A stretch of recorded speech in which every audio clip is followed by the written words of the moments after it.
భారతదేశంలో ఇప్పటి వరకు జరిగిన ఎన్విరాన్మెంటల్ ట్రాజడీస్, పర్యావరణానికి సంబంధించిన దుర్ఘటనలో అత్యంత బాధాకరమైన, విషాదకరమైన దుర్ఘటన భోపాల్ గ్యాస్ లీకేజ్ కేస్ లేదా భోపాల్ ట్రాజడీ.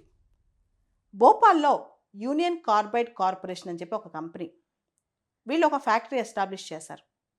అది ఒక పెస్టిసైడ్ కంపెనీ అన్నమాట. ఒకరోజు 40 సంవత్సరాల క్రితం 1984 డిసెంబర్లో అర్ధరాత్రి పూట మిథైల్ ఐసోసైనేట్ అనే ఒక గ్యాస్ లీక్ అయింది. ఇది ఒక విషవాయువు అన్నమాట. దీన్ని పీల్చి తెల్లారేసరికి కొన్ని వేల మంది చనిపోయారు. దాదాపు 4,000 మంది చనిపోయారని ఒక అంచనా. ఆ తర్వాత ఈ 40 సంవత్సరాల నుంచి కొన్ని లక్షల మంది మీద ప్రత్యక్షంగానో పరోక్షంగానో ఈ గ్యాస్ లీకేజ్ ప్రభావం ఉందన్నమాట. భారతదేశంలో భోపాల్ గ్యాస్ ట్రాజడీ అంటే అదొక పెద్ద దుర్ఘటన అని చెప్పుకోవచ్చు. దానికి సంబంధించి కేసులు ఇంకా జరుగుతూనే ఉన్నాయి, లాసూట్స్ ఇంకా జరుగుతూనే ఉన్నాయి.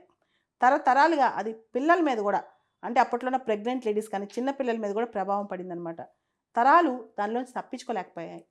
అయితే నిన్న మొన్న దీనికి సంబంధించి ఒక వార్త వస్తుంది. భోపాల్ గ్యాస్ లీకేజ్ వేస్ట్ డిస్పోజల్కి సంబంధించి, అంటే ఏదైతే టాక్సిక్ వేస్ట్ ఉందో భోపాల్ గ్యాస్ లీకేజ్కి సంబంధించి దాన్ని ఏ విధంగా డిస్పోజ్ చేయాలనే దాని మీద చాలా చర్చ జరిగింది చాలా సంవత్సరాల నుంచి. రీసెంట్గా మధ్యప్రదేశ్ హైకోర్టు అథారిటీస్ని మొట్టికాయలేసింది. ఏమని అంటే, ఇన్ని సంవత్సరాల నుంచి మీరు ఎందుకింత లాక్లస్టర్ ఇనర్షియాతో ఉన్నారు, ఎందుకింత లేజీగా ఉన్నారు, ఫాస్ట్గా ఈ వేస్ట్ని డిస్పోజ్ చేయండి, ఇది ఇంకా అక్కడ ఉంచడం మంచిది కాదు ఆ ఫ్యాక్టరీ ప్రెమిసెస్లో అని చెప్పి. అయితే మధ్యప్రదేశ్లోని పీతంపూర్ అనే ప్లేస్లో ఒక ఇండస్ట్రియల్ టౌన్ అనమాట. ఇది దాదాపు 1,75,000 జనాభా ఉంటారు. ఇక్కడ ఈ మొత్తం ఇండస్ట్రియల్ టౌన్లో ఒక state of art waste disposal, toxic వేస్ట్ని డిస్పోజ్ చేసే ఒక టెక్నాలజీ ఉంది. అక్కడ ఒక ప్లాంట్ ఉందన్నమాట.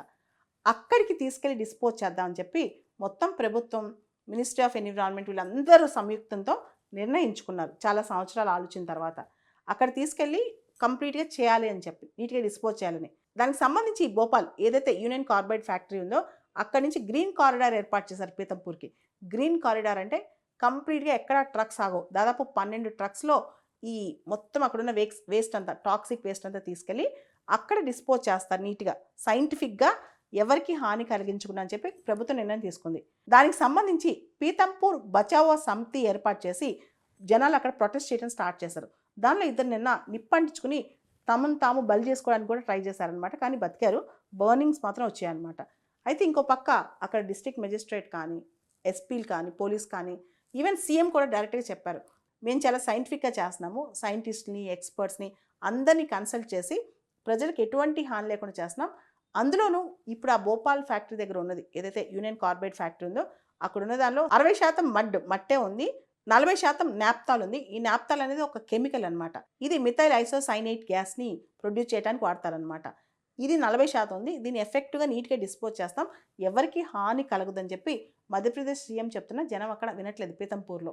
సో పీతంపూర్కి ఎందుకు తీసుకొచ్చారు? పీతంపూర్లో అక్కడ ప్లాన్ ఏంటంటే నీట్గా ఇన్సినరేషన్ చేద్దామని, అంటే బర్న్ చేసేసి ఆ డిస్పోజ్ మొత్తం ఎటువంటి ఎఫెక్ట్ లేకుండా కంప్లీట్గా డిస్పోజ్ చేద్దామని ప్లాన్లో ఈ టాక్సిక్ వేస్ట్ ఏదైతే భోపాల్ గ్యాస్ ట్రాజడీకి సంబంధించి యూనియన్ కార్బైడ్ ఫ్యాక్టరీలో ఉందో అది మొత్తం తీసుకొచ్చి డిస్పోజ్ చేయాలని ప్లాన్లో ఉన్నారు. దాన్ని తీసుకొచ్చేసారు కూడా. మొన్న బుధవారం నైట్ బయలుదేరి గురువారం పొద్దునకి అదంతా పీతంపూర్ వెళ్ళిపోయింది.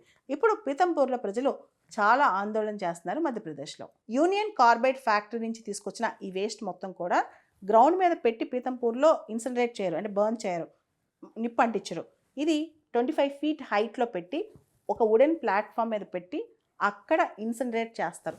దానిలోంచి వచ్చే వాయువు ఏదైతే ఉంటుందో అది కూడా 4 stages ఫిల్టర్ అయ్యి బయటకు వస్తుందంట. అంటే కంప్లీట్గా క్లీన్ అయిపోయి ఎటువంటి విషవాయువు రాకుండా నీట్గా ఫిల్టర్ చేసి 4 దఫాలుగా ఫిల్టర్ చేసి అది బయటకు వస్తుందంట.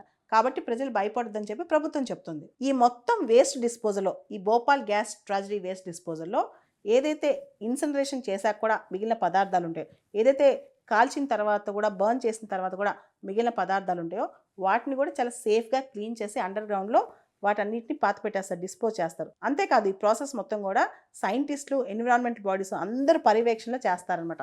అందరూ కూర్చుని ఆలోచించి ఒక్కొక్క స్టెప్ ప్రాసెస్తో తీసుకెళ్తారు. ఏ కాలంలో, ఏ వాతావరణ పరిస్థితిలో ఏ విధంగా డిస్పోజ్ చేయాలనే దాని మీద కూడా వాళ్ళకి ఒక క్లారిటీగా ఒక ప్లాన్ చేసుకున్నారంట. దాదాపు ఇది మొత్తం డిస్పోజ్ చేయాలంటే 3 to 9 మంత్స్ పడుతుందంట. ఈ భోపాల్ గ్యాస్ సంబంధించిన కంప్లీట్ టాక్సిక్ వేస్ట్ అనేది మొత్తం డిస్పోజ్ చేయాలంటే 3 నుంచి 9 మాసాల టైం పడుతుందంట. భోపాల్ గ్యాస్ ట్రాజడీకి సంబంధించి టాక్సిక్ వేస్టేజ్ అనేది మొత్తం కలిపి 358 టన్స్ ఉందంట, 358 టన్స్. ఈ వేస్ట్ని ఒక గంటకి 90 కేజీల చొప్పున డిస్పోజ్ చేస్తూ వెళ్ళినా 153 రోజులు పడుతుందంట. ఒకవేళ కనుక 270 కేజీలు పర్ అవర్ డిస్పోజ్ చేయగలిగితే, గంటకి 270 కేజీలు డిస్పోజ్ చేయగలిగితే 51 డేస్లో 51 రోజుల్లో ఈ మొత్తం వేస్ట్ డిస్పోజల్ ప్రాసెస్ కంప్లీట్ అయిపోతుందంట. మధ్యప్రదేశ్ ప్రభుత్వం ఇంత క్లారిటీ ఇస్తున్నా పీతంపూర్కి చెందిన ప్రజలు, ముఖ్యంగా పీతంపూర్ బచావ్ సమితి వాళ్ళు ఎందుకు ఆందోళన చెందుతున్నారు, ఎందుకు నిరసనలు చేస్తున్నారు? వాళ్ళు అడిగేది ఏంటంటే, నిజంగా అదంత హార్మ్ఫుల్ కాకపోతే మీరు భోపాల్లోనే డిస్పోజ్ చేసుకోవచ్చు కదా, ఇంకెక్కడైనా డిస్పోజ్ చేసుకోవచ్చు కదా, ఎందుకు పీతంపూరే తీసుకొస్తున్నారని. ఎన్విరాన్మెంటల్ యాక్టివిస్టులు కూడా ఎంతో కొంత ఈ డిస్పోజ్ అనేది వాటర్లోనో అండర్ గ్రౌండ్లోనో కలిసిపోద్ది, హార్మ్ఫుల్ ఎఫెక్ట్స్ అయితే ఉండే అవకాశం ఉందని కొంతమంది చెప్తున్నారు. దీంతో అక్కడ ప్రజలు భయాందోళనకు చెందుతున్నారు.